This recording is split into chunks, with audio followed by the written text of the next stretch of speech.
What is up? Welcome back to another episode of First to the Floor, joined by a very special guest today, national writer for the Washington Post, co-host of the Greatest of All Talk, but most importantly, the Oracle from Oregon, Ben Golliver. How you doing? I'm doing well, guys, and I'm the special guest, but I have another special guest for you. Are you ready for this? Let's go. This is official confetti from TD Garden. Oh, what? Mail yes! that to me. Let's go. You guys have a mailing address that doesn't, take 6 months to get to you. It costs $500. Maybe I can get you a couple pieces of the official confetti that graced that parquet court on Monday night there. And I guess it was 617 day. They said 617. That's the day. The local area code, pretty good. Not bad. Yeah, I'm the pack mule for the podcast. I live in West Virginia. I'm in Morgantown. Oh. So yeah, I'm very cheap to deliver to. So I have like tons of stuff our fans have sent us that I'm bringing because we're all meeting up in Vegas for Summer League. So I don't know where my clothes are going to go, but I got tons of signed pictures and trinkets for these guys ready to go. Well, I didn't realize you were domestic, Wayne. I'm sorry about that. It is actually $300 a piece of confetti, but I'll ship it overnight to you. So you make the call. Worth it. However you feel how invested you are in this team, let me know. I can try to hook you up. I'll get your Venmo. Yeah, Ben, you sounded like Boston Celtics. You sounded like Lucky, or the version of Santa Claus walking around the North End, handing out pieces of confetti. I was just so excited. I mean, north of the North End. Don't get it twisted. I was up there, in the suburbs. Those hotel prices in Boston are crazy, especially when the Celtics playoff runs are coinciding with all the college graduations, the beautiful weather on the harbor and everything, all the tourists walking around. It was pretty funny. Like half the city, actually more than half the city, was like 90% green wearing psychos. And then 10% is people who are like taking pictures of all the statues, having no clue what's going on whatsoever. So a nice little mix there in June in Boston. But I was just elated that a team that needed to be put down got put down in Game 5. No one's trying to go back to Texas and deal with all the crazy weather stuff they were having down there. Just end it. I was a little bit annoyed they didn't get the sweep because I could have got home even a couple days more quickly. But I think, and you guys probably agree here, it was poetic for it to end at home, right?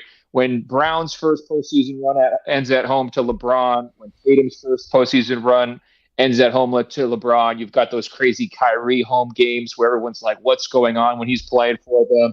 Obviously 2022 speaks for itself. Game 7 against the Heat speaks for itself. So many just, haunted memories on that TD Garden stage, and they kind of make up for all of it with the blowout victory and confetti, more confetti than I've ever seen, shooting up in every direction. So I think for a team that did seem sometimes to not be ready for the moment in those playoffs, they sure were in Game 5.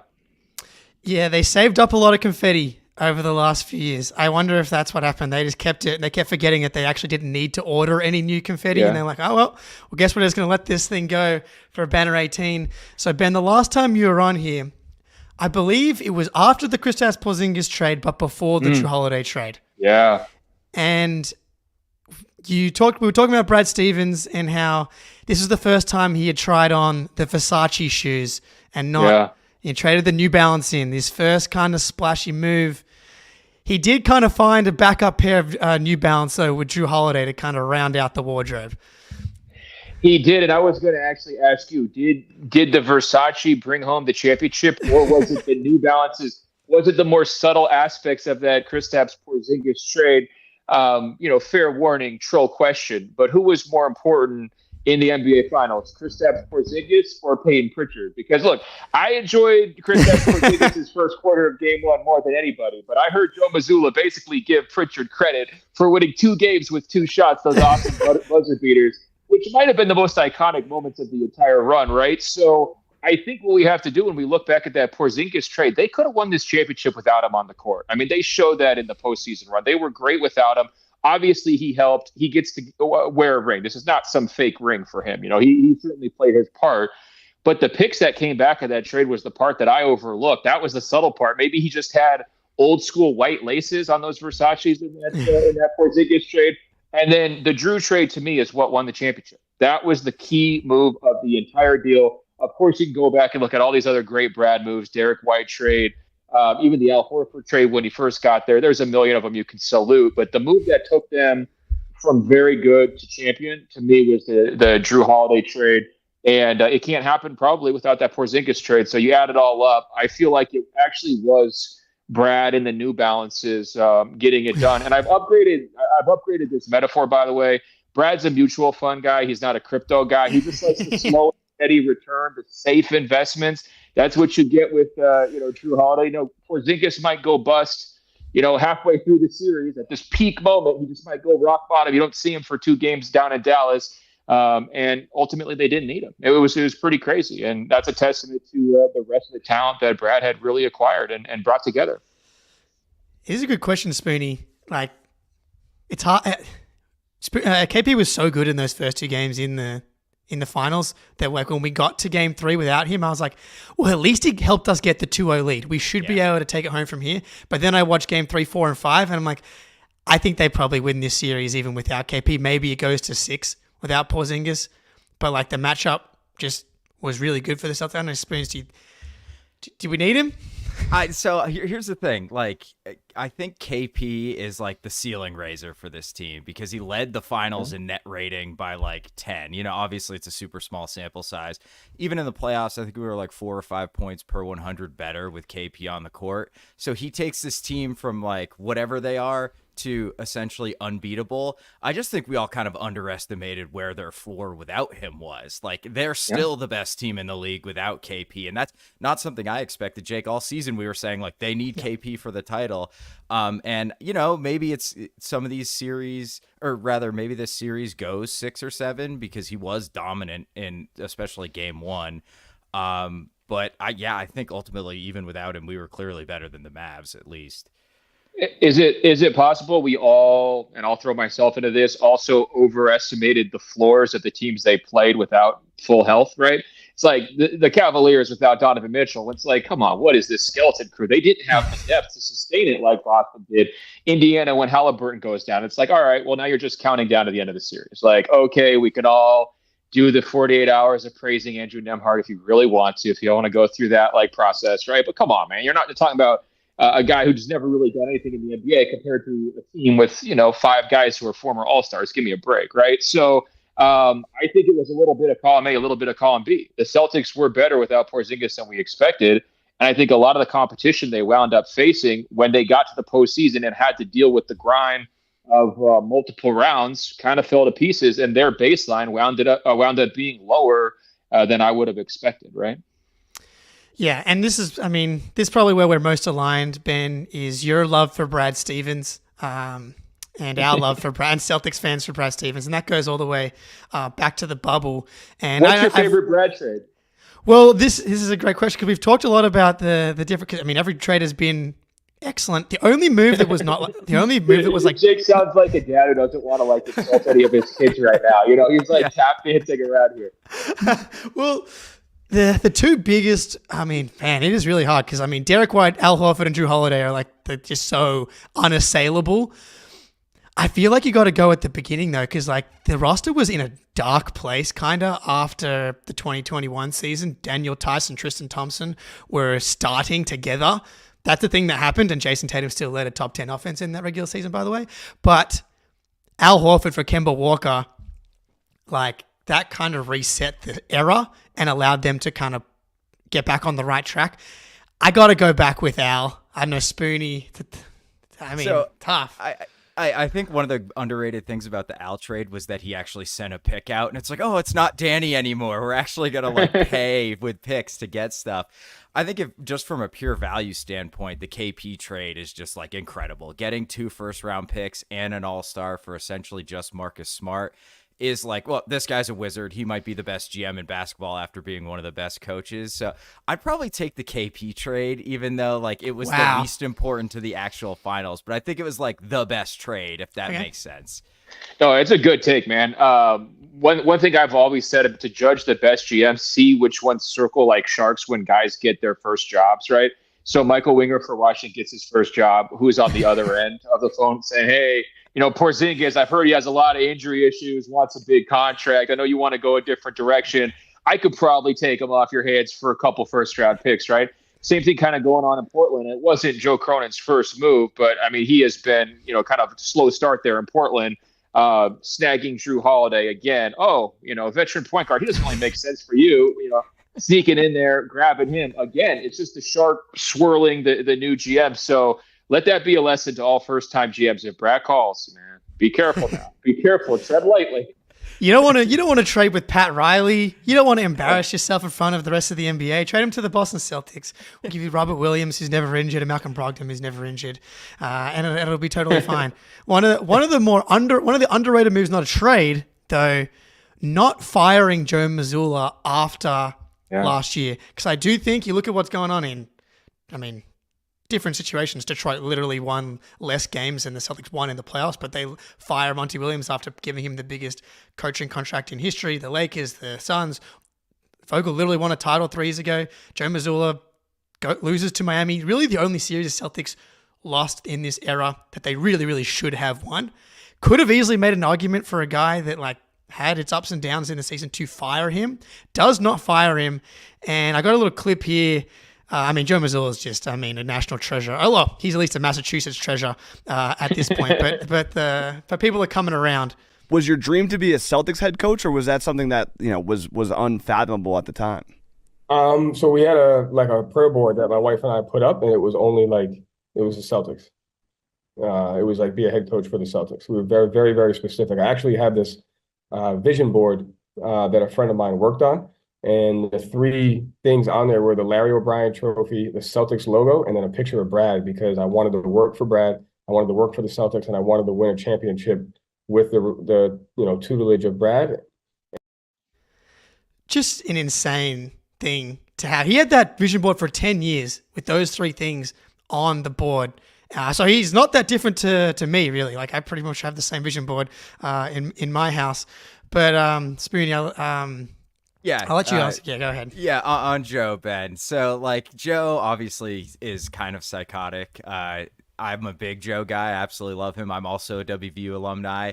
But he's kind of cultivated this, mindset guru. It almost feels kind of snake oil salesman-y with some of the stuff he says. And, you're a bullshit meter guy. You've got a finely tuned bullshit meter. Well, thank you. Of that, you're welcome. How much of that do you feel is, real and useful for an NBA coach, because he's obviously a good X and O guys too, or how much of that is just hey, here's this quirky dude who happens to also be a great NBA coach?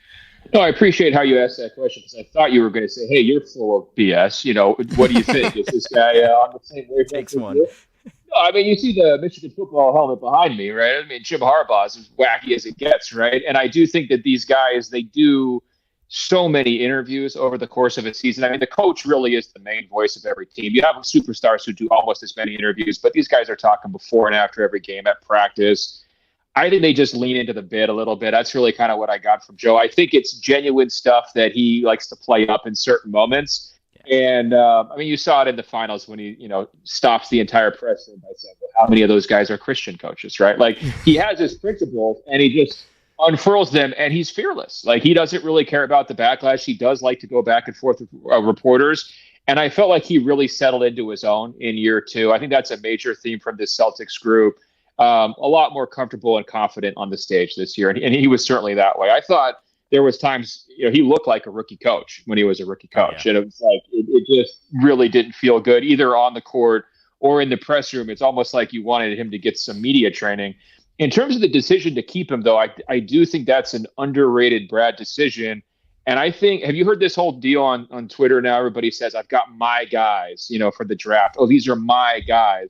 I think Brad is very much a my guys type of person. I think he looks at Joe, and keep in mind, Brad, he comes from small town Indiana. I went to the Indiana High School Basketball Hall of Fame.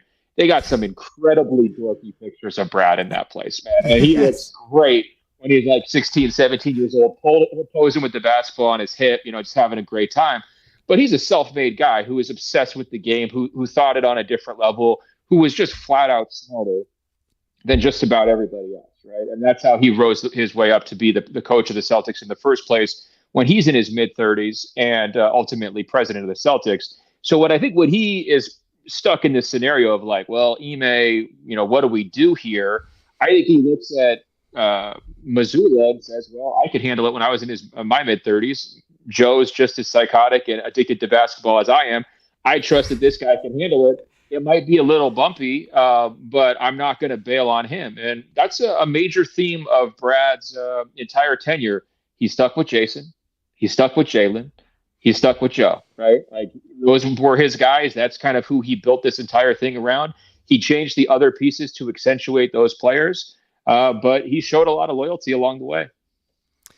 Yeah, I think we're all Mazzulla converts at this point, and I'm someone who just done a ton of meditation, mindset, therapy stuff. Like, you can tell Mazzulla's gone through a lot of that stuff and uses a lot of the same verbiage, and the way that the rest of the players started sounding like Joe was like I was really started to buy in. And I never really actually buy that the players started tuning Brad out. I think Brad got tired, and I think that roster was bad. That's why they were bad in 2021. Everyone got injured. As I said, Tristan Thompson, Daniel Tice were starting in the front court together. That's the thing that happened. But they often, like, Jayson and Jaylen are very coachable. Jayson used to say a ton of Bradisms. Never get too high, never get too low was like Tatum's thing.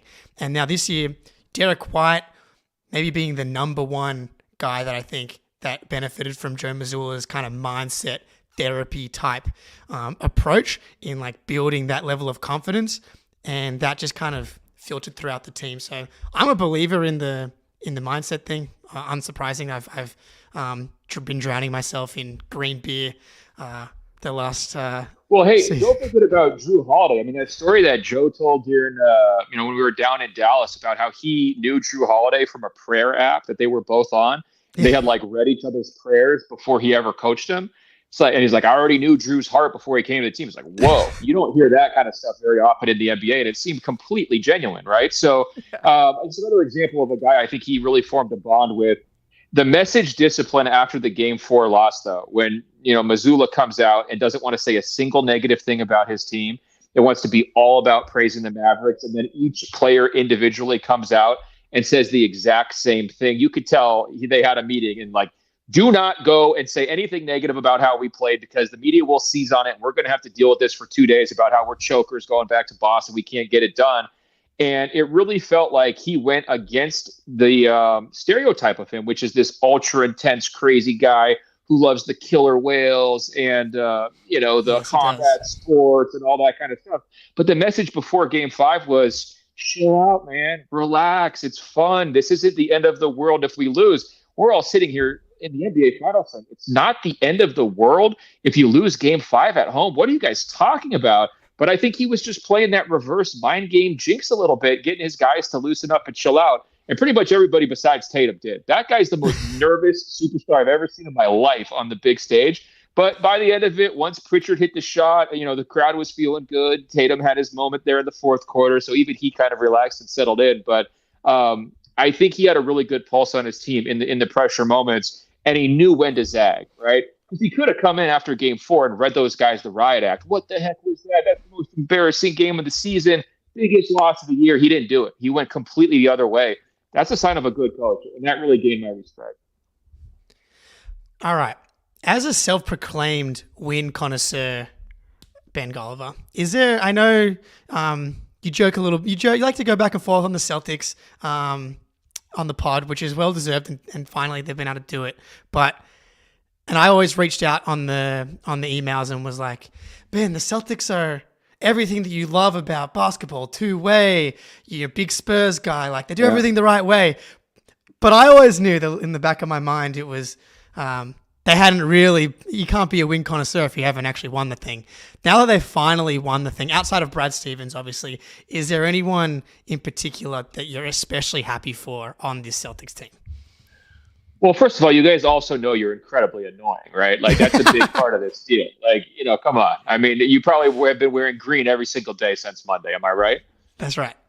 Did you get married recently this past year? Is that right? Correct. Did she listen to the show or listen in or anything? Oh, yeah. No? Oh, she knows. I've got a take from her actually later on here. Oh, I was hoping we could speak honestly. What was better, wedding night or Monday night? And keep it real. Keep it real. Don't lie, because everybody will say wedding. Everyone's going to go wedding, and I know you want to go wedding, but don't lie to me and Spooner, all right? I legit was ranking my best moments of my life yesterday. And I was like, how do I? Because like this one, my high school rugby championship title up there. And I was like, actually, also my wedding. So if I'm being honest, it didn't come straight to mind. But then when I reflected, I'm like, that was actually that was the best. So, Well, just clip this part out. Don't send it to her. That's we can edit it out. You're in the back of his mind, love of his life. In terms of who I felt best, I mean, Brad, of course. In terms of the players, being from Oregon, the fact that Peyton Pritchard is now like an NBA Finals all-time legend. I mean, that's what Jaylen Brown called him, an effing legend. Never saw that for him. And like, I honestly, the whole storyline coming into the finals for me was, when is he going to become unplayable? He's playing all these terrible teams that are, injury-ravaged backcourts and so forth.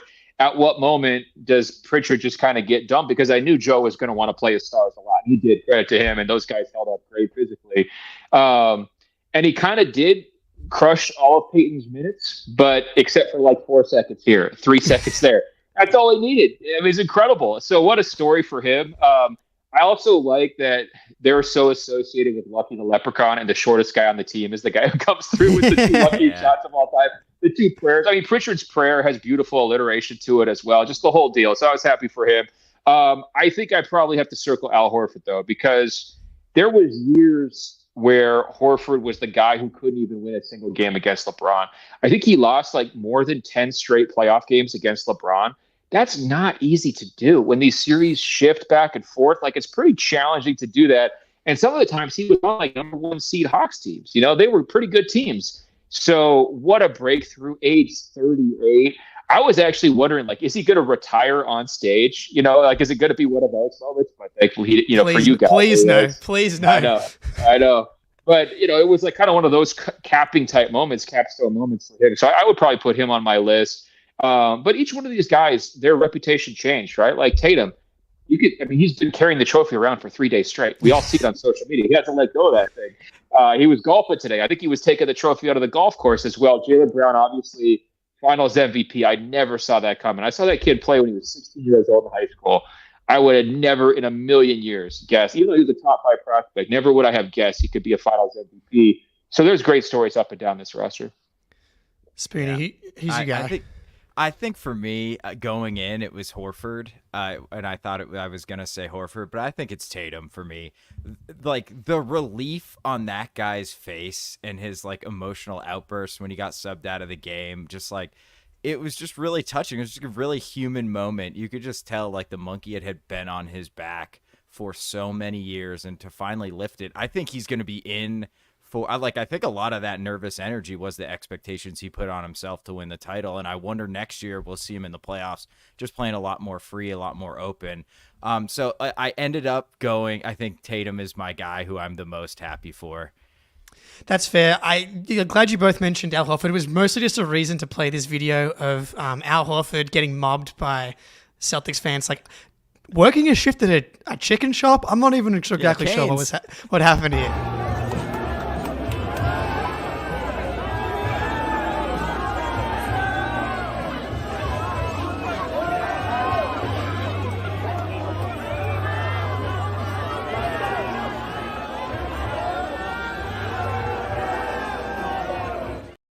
Dude, only in Boston, man. Like this guy is a hero for life. Like, yeah, it's amazing. Well, it's also so funny because of the Philly angle to it as well, right? Because I think for years and years, that little rivalry between the Sixers and the Celtics, like the Celtics have owned it, right? But they never had like the final thing to kind of put it over the top. And to know that Philly had him, completely misused him, made him look like he was done. And 5 years later, he wins the championship, playing huge. I mean, he played gigantic minutes in that Game 3 win to bring it home. It's wild. Never saw it coming. Yeah, that's definitely one of the best parts of this has been, and Philly fans I've posted all kinds of nonsense on the timeline. It's just inject it right into our veins. It's perfect. Yeah, it's been beautiful, man. Hey, we should probably jump into the ad read real quick, Jake. Yeah. Actually, are you live reading this bad boy? I have to do a live read. Yeah, let's go. Bear with me. Here we go. That's right.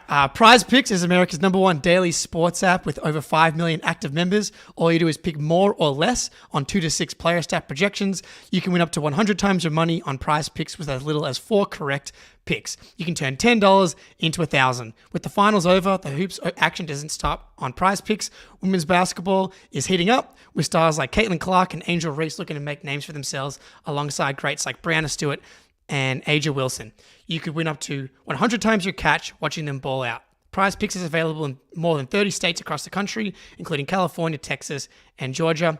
Now, you couldn't pick more on Peyton Pritchard buzzer beaters, but you could on Derek White blocks, and that's how I dominated Spoonie and Ben throughout the playoffs and made my first $10 deposit and received a $10 instant bonus. If you have the skills, you can play for a shot at turning your $10 into $1,000. Download the Prize Picks app today and use code CLNS for a first deposit match up to $100. That's code CLNS on Prize Picks for a deposit match up to $100. Pick more, pick less. It's that easy.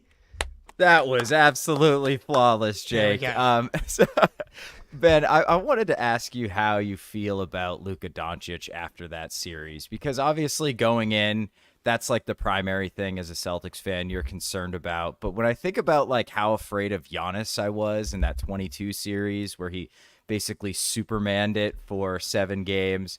And after the first 2 games, and really after game 1, I was like, we got this dude. I think we have him pretty figured out, and we have the bodies to throw at him. Luka's obviously still only 25. Like, did this change your perception of him as a player at all? Maybe his ceiling, especially defensively, he was pretty bad.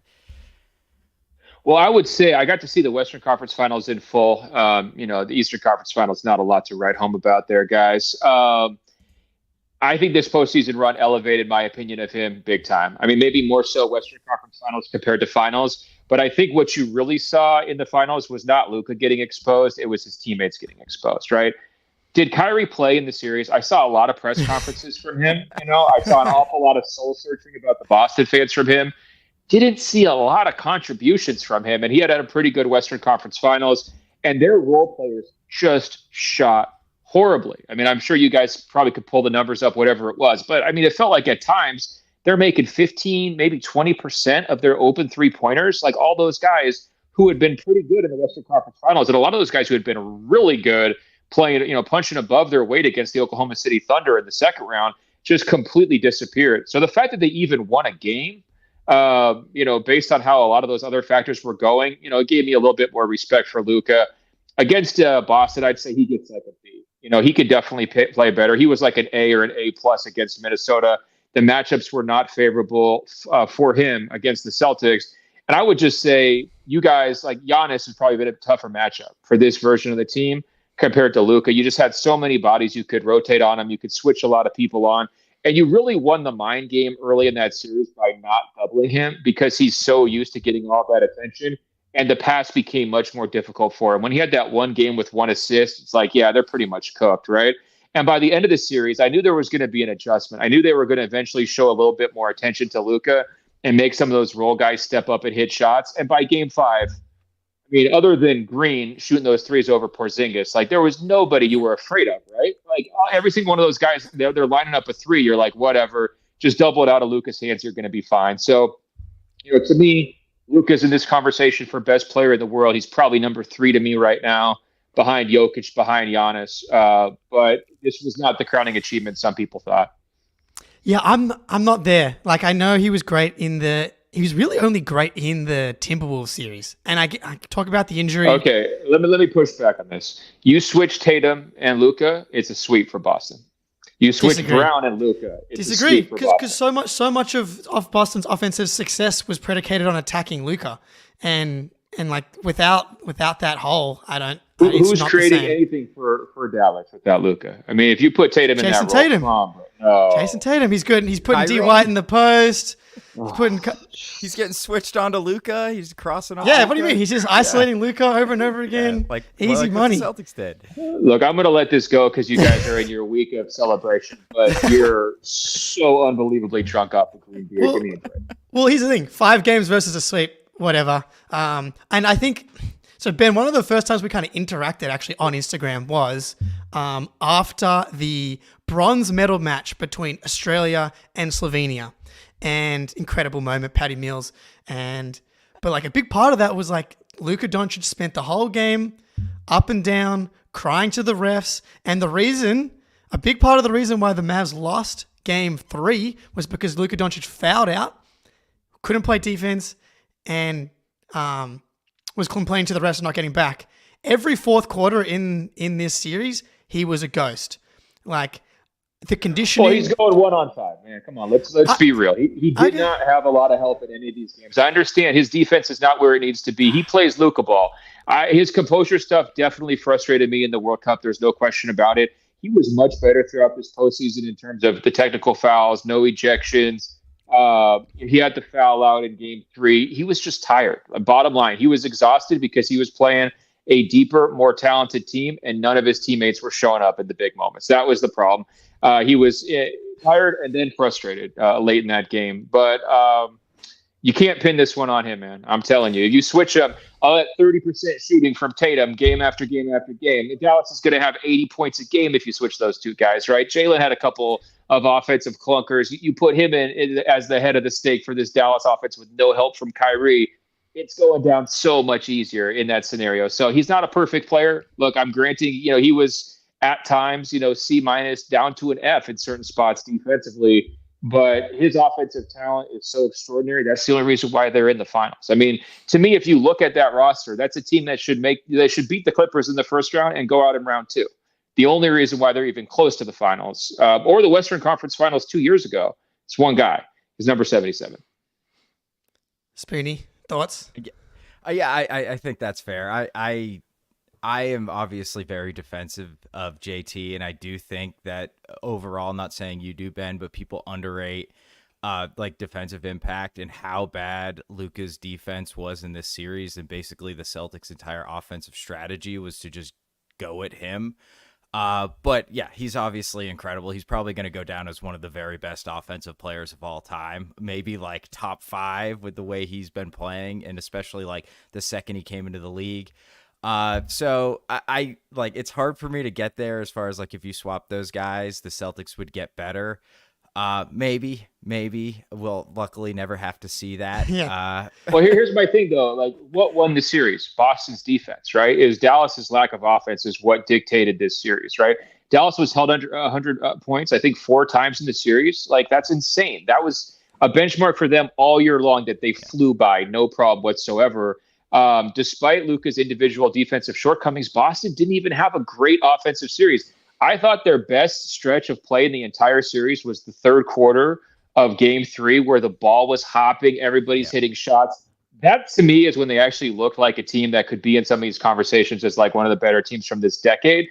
Boston missed so many shots. Their offense was so hit or miss all series long. Like, they did not lose the game because of defense. Their defense was the best unit out of the 4 by far. It totally squelched Dallas's offense by taking away the easy stuff at the rim and completely obliterating the corner threes. And the only thing that they could get consistently, Dallas, was basically Luka ISO in offense, right? And everything else to me was an afterthought. Just my take.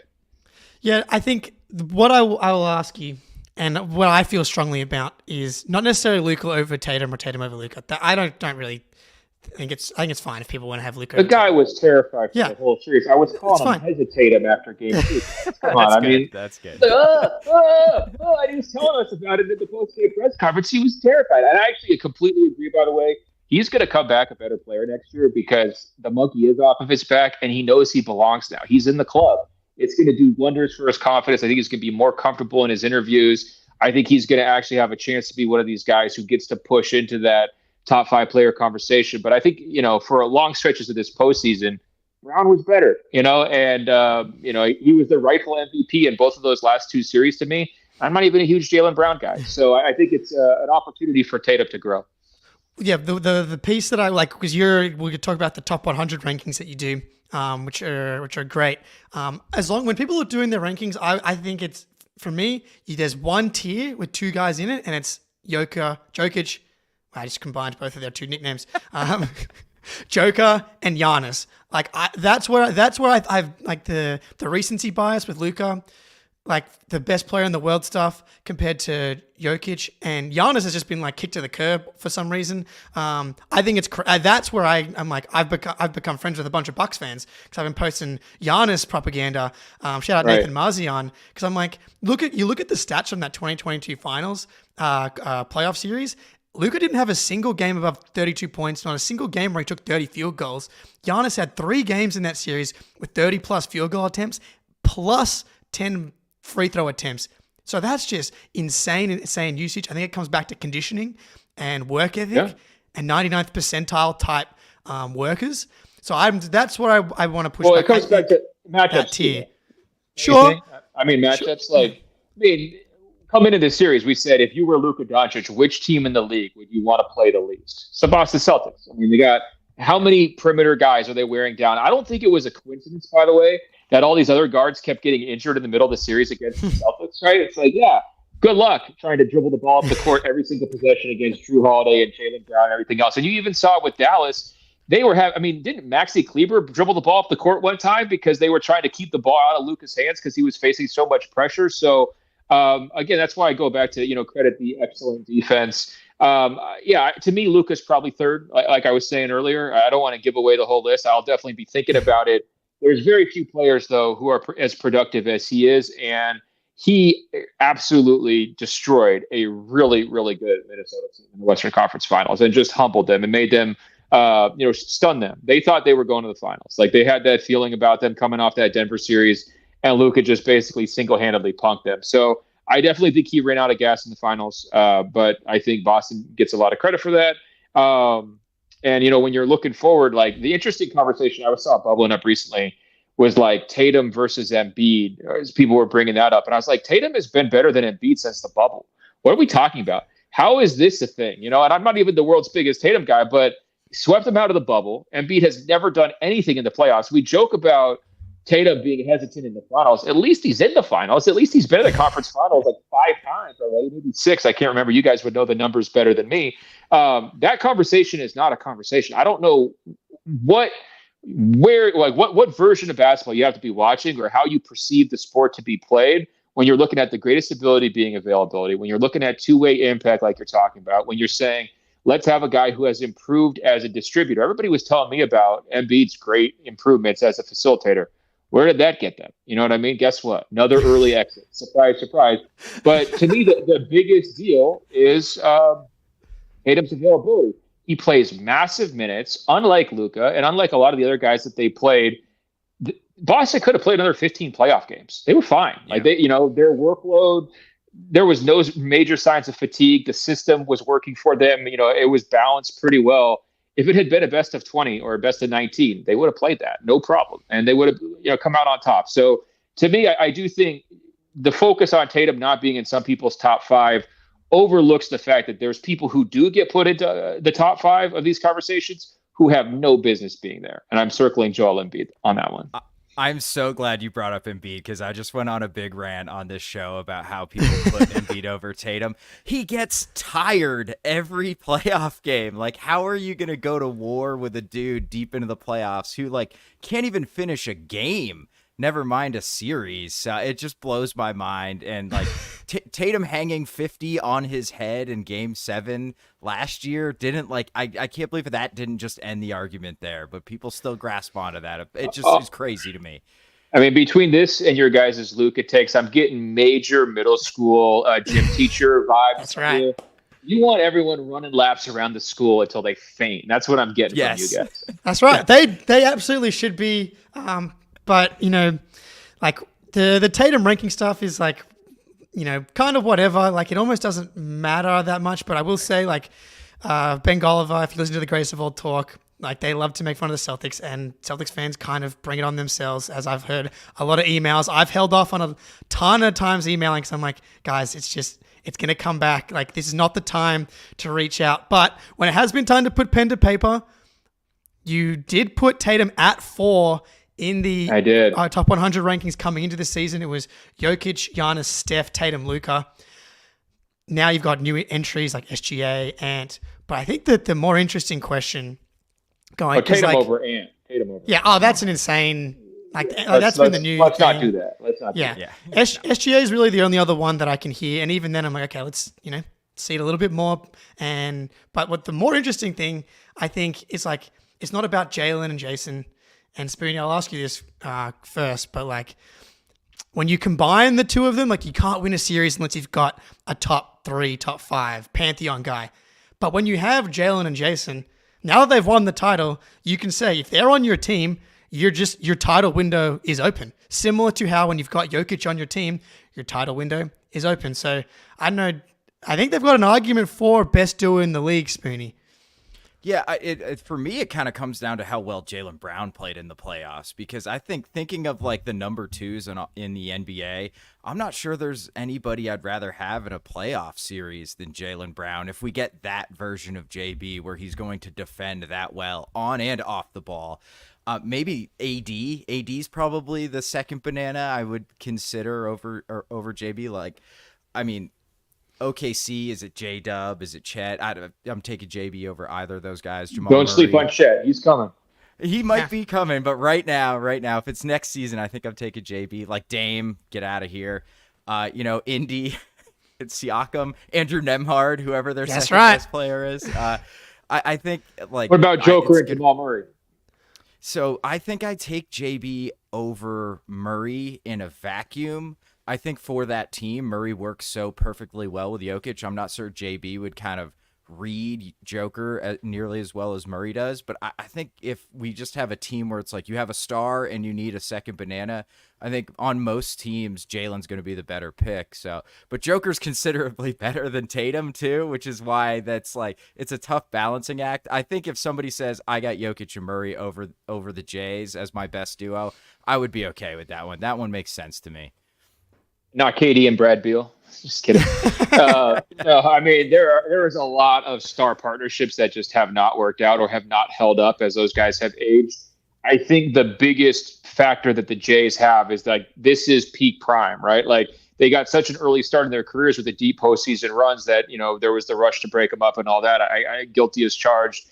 After some of those playoff losses, it was so bad. Like, how could you not at least think about trading one of those guys, right? But they're right in their primes, and they don't have the injury concerns that a player like Jamal Murray has. Personally, I'll take Joker and Murray as the best duo in the league, out of respect to Joker. But Murray was basically the reason why they didn't make the Western Conference Finals the finals, because he just was not consistent enough. And I'm sure you guys, as the middle school coaches, we're not pleased with his shape. Yeah, he wasn't, and maybe it was injury related or not, but he was. Not the same guy across 4 quarters as, they probably needed to win a title. So, but it's a short list, and these guys are on it because they're right in their prime, and it's pretty rare. I mean, obviously, to get 2 top 5 picks to blossom into all NBA level players in back-to-back drafts at a high priority position just basically doesn't happen that much, right? So, it's right on schedule, even though it took like 10 years to germinate. 7 years. Also, I just want to address this comment. There's a little chatter in the chat here. Ben represents the mainstream media before the series. Mavs will win. After the season win. I picked the Celtics. Yeah, that's what I'm saying. Series, yeah. Dude. Get out of here, all man. year. Oh, Come yeah. on, So, Daniel. Come on, DJ Daniel. You gotta be better there in the chat, bro. That's right. So, I like Ben roasts the Celtics, but he also, when it comes time to put money where his mouth is, it's been pick the Celtics before the season started, pick the Celtics the whole way through, and very, very confident in who they were all year long. More importantly, though, and I'm sure you guys did this exercise before the finals, if you were drafting the players on both teams, the top 7 guys between the 2 rosters, you're taking 5 Celtics, right? Top 9 guys between your 2 rosters, you're taking 6, you're taking 7, maybe. I mean, I don't know exactly how crazy you guys want to get. But where does Kyrie end up on that list? There was a very clear talent advantage towards Boston. They were favored, comfortably.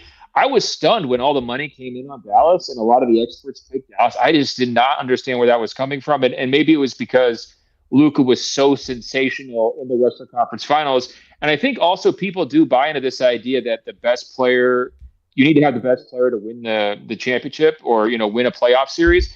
I think that's true more so in early rounds. By the time you get to the finals, there's so many examples of teams that did not have the best player who, they wound up being the better team. How many times has LeBron lost the finals? And he's been the best player in every finals he's been in, right? But he's lost an awful lot of finals, and that's just within the last 10 to 15 years, right? So, that was my read on this series, was that the better team would win comfortably, and did. I was expecting a little bit more choking from Boston, to be honest. I kind of thought, how they won both the first two games at home. I thought maybe they would blow one of those two, right? And so it winds up being a longer series. Not us. We were 100% confident at all times. They got close. They got I'm just close kidding. a few times to blowing it. But yeah, so I just wanted to address the chat, because you're right, Ben. There was a ton of national media that did pick the Mavericks. ESPN famously had more people pick the Mavericks than the Celtics. Celtics fans are more aware than anyone. I do think we'll go back to the duo thing in a second. I think it became this monster, confirmation bias thing, where it's if you believed what you believed about the Celtics going into the season, they gave you kind of just enough to never fully believe, I guess. They choked, well, but look, it's they weren't allowed to lose games. So every time they lost, they're see, they're actually bad. 100%. They got basically 90% of the Celtics talk was about the 10% of the games that they lost, right? So it was totally distorted all season long, and they would lose a couple close games, and those would really get talked about, but they would win all these close games. Yes, they're blowing some leads in some of those cases, but they're still holding on to win, and we saw that in the finals. There was a couple that were a little bit too, tighter than they needed to be, but they still, went undefeated in the playoffs in clutch games, right? That doesn't happen very often. So clearly they're not as mentally broken as they were in some past years. So I definitely thought the discourse was just off with the Celtics from the start of the year. That's why I picked them this year. I think there's also this idea that close doesn't count, unless it's horseshoes or hand grenades. And I think that we're in an era of parity in the NBA. I have 6 different champions the last 6 years. Close actually does count. You can learn from becoming close, right? You can figure out what are your weaknesses and go out and get a Drew Holiday to fill in those spots, right? Put Pritchard in key moments when you really need a basket, right? You can get these lessons as you're going. And I think that's, Boston's evidence of that. And I think that some people will look at close and say, well, you're doomed forever if you're close and you fail multiple times, right? And it's just very hard to wrap your mind around the idea that, a team can break through. Denver went through the same deal, by the way, last year. Everybody said they're not going to be able to win a championship. Jokic can't win a championship. As soon as they won, everyone's like, oh, yeah, they were the best team all year long. Well, come on. Well, what are we talking about here? So I think it's just an important lesson for people who are prognosticating, including myself. It's a reminder to myself going forward. If you got some teams like Luka, for example, he's been close twice now, right? You fast forward 2 years, he gets a couple more talented pieces around him. They gel, maybe Lively develops into an all-star, which I think is going to happen. Yeah, I'm not going to say Luka can't do it. Oh, his defense is so crippling, he's never going to be able to win a championship. Well, when he's 27 or 28 and he's the best player in the world, there's a very good likelihood he's going to win a championship. Yeah. Go ahead, Jake. Sorry. No, you go. I was just going to say, as far as taking things away from being close, I think the Jays did a really good job just kind of managing the game, and that is things that they had to learn by losing deep in the playoffs. They were both under 3 turnovers for this entire playoff run. And the way Miami tried to defend the Jays like they did last year, and Tatum just completely picked them apart. Same with Jaylen Brown. I can't really remember, many times where JB got his handle picked when he was driving into traffic. He just doesn't do it anymore. And it's those things, it's hard to prove the existence of a negative. But it was definitely there, and that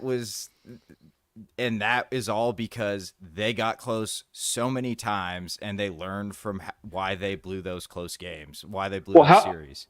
How about the adjustments from Mazzulla? How many times did Tatum find a Holiday with the short pass to the baseline, for the short pass to the elbow? He doesn't have to make these crazy convoluted reads that he was not making against the Warriors. All those live ball turnovers against the Warriors became simplified passes that he's hitting on the money, on time, on target, and Drew knows what to do with it. And it's just turning into layup after layup after layup, or Drew, coming down the paint, getting the ball at that elbow, and then spraying out to a shooter. And, honestly, Boston, what do you give them on offense for this series? They could have been a lot better. I look at their offense and I say maybe B-, C+, because you're obviously playing against a good defensive team. I wouldn't say a great defensive team. And there are pressure, there is stakes. You are tired from going through a postseason run. So I'm going to grant all those things, but like I said, they played like one quarter in the entire series of great offense, right? And it didn't feel like it was fake when they did it. It was like, oh, this is kind of what I thought we were going to get from them. And they just couldn't quite get to that level as consistently as I thought. So I don't know where you guys come down on the grading, but I think one of the best arguments for a Celtics back-to-back championship is that they'll be more comfortable, they'll be more confident, and they actually have a higher ceiling if Porzingis is healthy in the playoffs next year, and they can get to their peak offense more consistently. It's a good question. I would say B. Man, they didn't shoot well really the whole playoffs as a team. Like game 2, which ended up being kind of close, they missed so many wide open looks. Yeah. Like Tatum had 12 assists, but I think he had like 19 or 20 potential assists. Is one of those things. And then obviously like the Tatum thing where like the 3-point shot wasn't there all playoffs, but then all of a sudden he couldn't make layups either. And so like that was obviously part of it until game 3, first half, and game 5. So, I thought it was just purely they shot 33% for the series or something like that. It's crazy. Bad. And won comfortably in 5, right? Yeah. So here's a question for you, because I know you guys call them potential assists with Tatum when the guys miss shots. So when he misses a shot, do you call it a potential field goal or what? Or what are we? Yeah, we don't track field goals missed. It's just we do totals. Potential makes, right? Yeah. That's right. So many potential points that game, guys. All right, we'll do one last ad read, and then Spoonie, we'll do the last bit here. Wrap up. All right. Okay. The NBA Finals begin June 6th, and instead of working like I should be or putting any effort into preparing for the next podcast, I'm sitting around daydreaming about getting myself to an NBA Finals game at TD Garden. Game Time makes getting NBA Finals tickets even faster and easier. Prices on the Game Time app actually go down the closer it gets to tip-off. With killer last-minute deals, all-in prices, views from your seat, and the lowest price guarantee, Game Time takes the guesswork out of buying NBA tickets. Our guy Jake Eisenberg's dad recently traveled from Australia to Boston to catch a couple of games during round 2. He used the Game Time app to sign up with code CLNS and get himself an incredible deal on tickets. I'm scrolling through the Game Time app right now, and there's a huge range of tickets available for games 1 and 2 of the NBA Finals in Boston for a wide variety of prices. I love that you can enable the all-in pricing feature, which just shows you the actual price of the ticket without any surprise costs at checkout. You can see the view from your seats before you purchase your tickets, and Game Time offers last-minute deals. You can hang out outside the arena, wait for a last-minute deal to pop up, and save up to 60% on tickets, whether it's sports, concert tickets, comedy, and so on. And Game Time ticket coverage means your purchase is covered with the most flexible customer service policy in the ticketing industry. Take the guesswork out of buying NBA Finals tickets with Game Time. Download the Game Time app, create an account, and use code CLNS for $20 off your first purchase. Terms apply. Again, create an account and redeem code CLNS for $20 off your purchase. Download Game Time today. Last minute tickets, lowest price, guaranteed. Yeah, Game Time rules. I'm going to Liverpool. I think Getafe friendly up in Pittsburgh. So watching a little Premier League soccer. But before we get out of here, Ben, I wanted to ask you, because the big NBA news today, Giddey Caruso trade. It looks like it's being reported as a straight player swap. I kind of like it for Chicago, but it seems like most people absolutely do not. We're just wondering to get your quick thoughts on it before we wrap up here. Is this a troll question because the big Lakers news was not as big as a Giddey trade? Is that what I'm getting out of you, Spoonie? I'm trying to read between the lines here. Lakers finally hire a coach, and you guys are just going to pretend like it didn't happen. Is that right? Oh, we don't care about that, dude. No. What's JJ Redick going to do? Can you turn Cam Reddish into a good player? Have fun with your podcaster. At least, the Thunder are actually a good team here. The Thunder have been a good team. I've already seen the articles going around about who can mimic the Celtics blueprint, and the only answer there should be the Thunder. I mean, they're the ones who are positioned to do it. I think that, I read all the online analysis. It felt like overwhelmingly in favor of Chicago on the terms. In favor of Oklahoma City on the terms, because Chicago did not get picks, along with Giddey for Caruso, and given that Caruso's an established player. Look, Giddey never had the chance to show what he could do because he was kind of superfluous for Oklahoma City, especially this past season. I think he's a better player than people realize. I think the fit in Chicago is not really going to do him very many favors because he needs shooting around him and he needs the ball in his hands. I don't know if he's going to have either one of those things really in Chicago. So I think for Oklahoma City, it's a no-brainer move. For Chicago, it's another what the heck are they doing type of deal. But I do think people are underselling Giddey's potential here.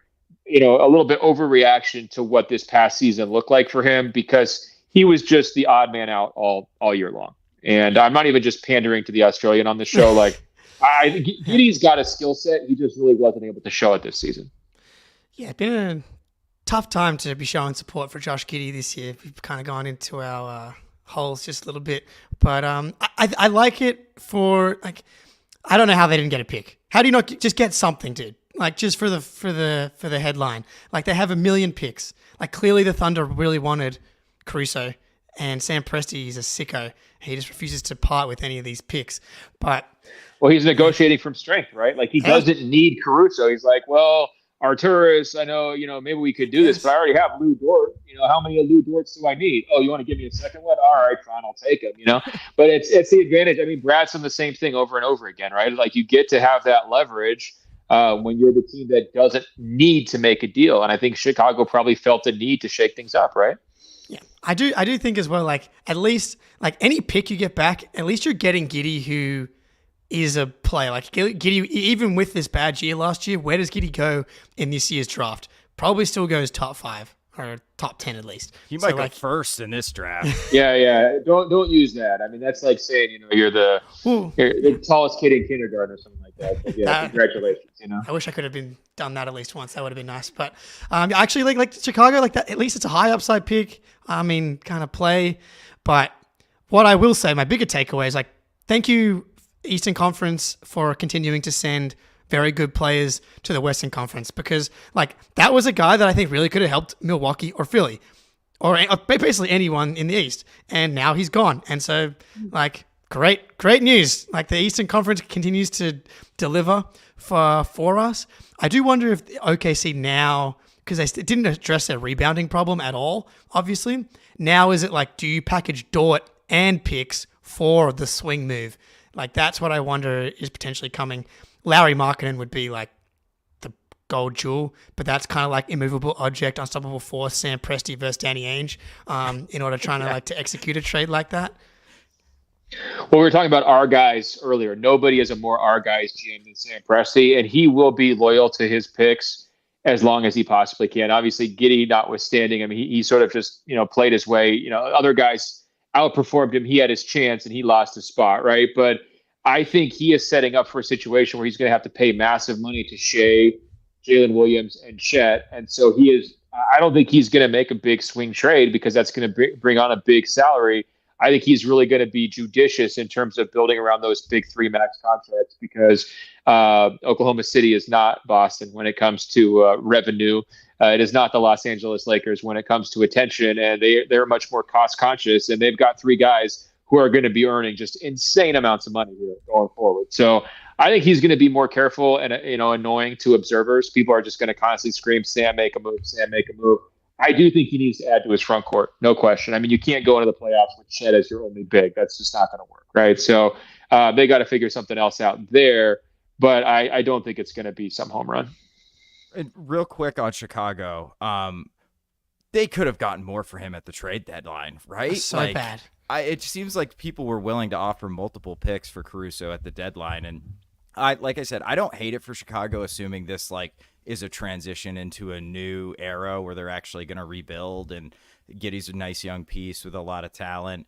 But there's just so mismanaged at times. It's pretty crazy, especially starting with the Vucevic trade. Go ahead, sorry.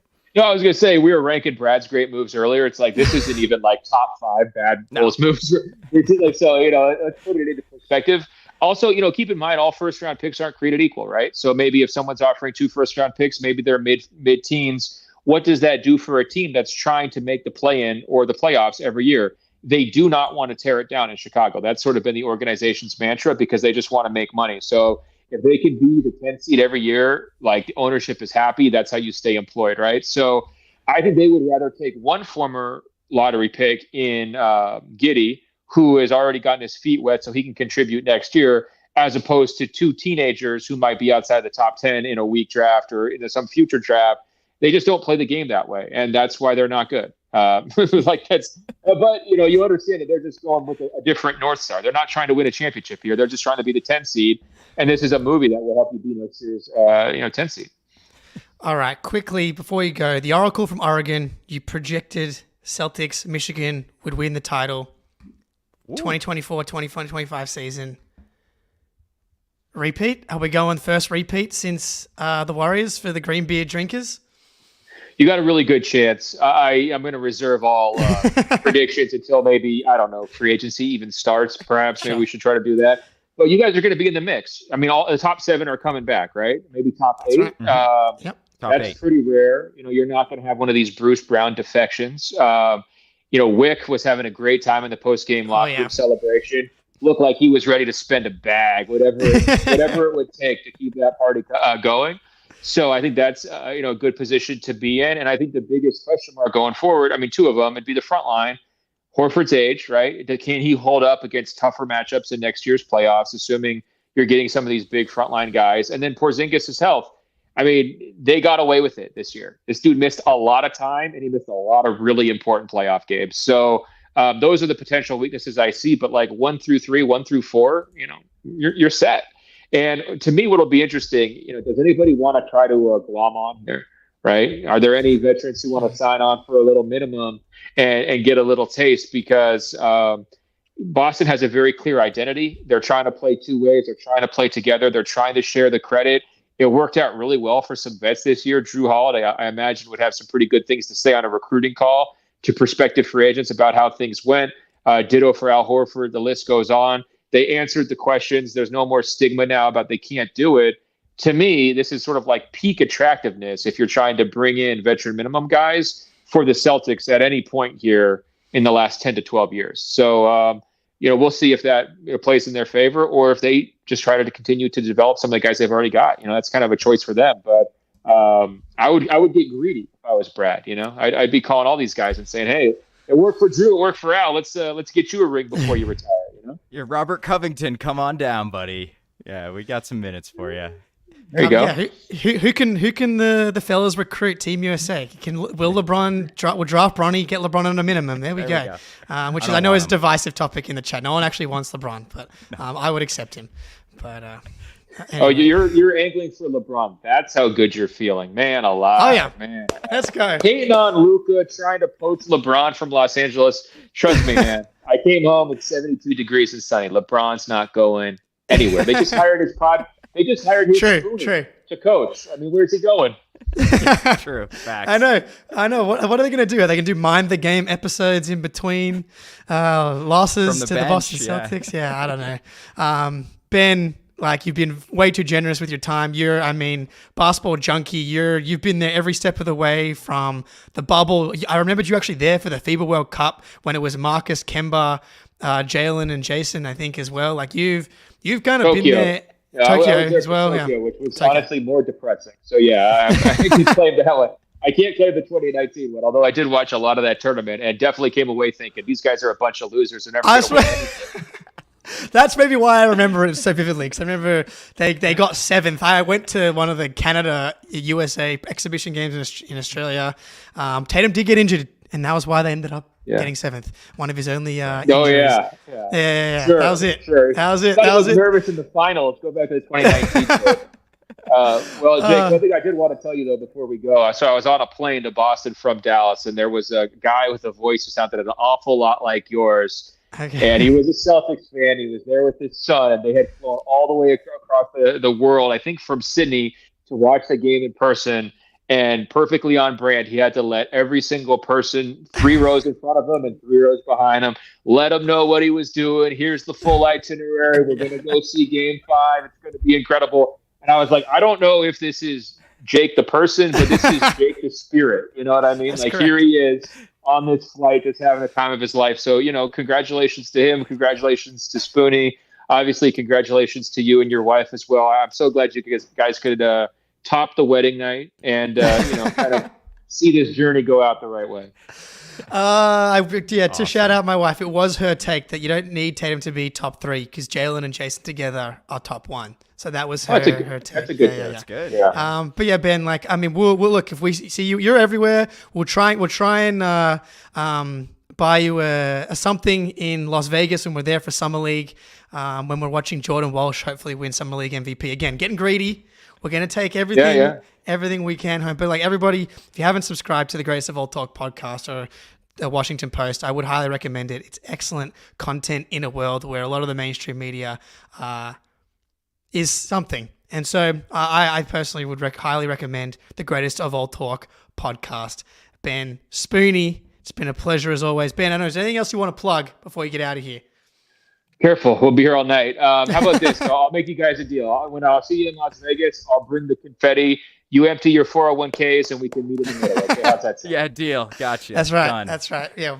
There's That's right. zero. Those game time. Actually, no, those game time ads. We'll give you all that money. Oh, yeah. There we go. Good to go. All right, everybody. Thank you, everybody in the chat. Everybody for listening. Ben Spoonie, we're out. I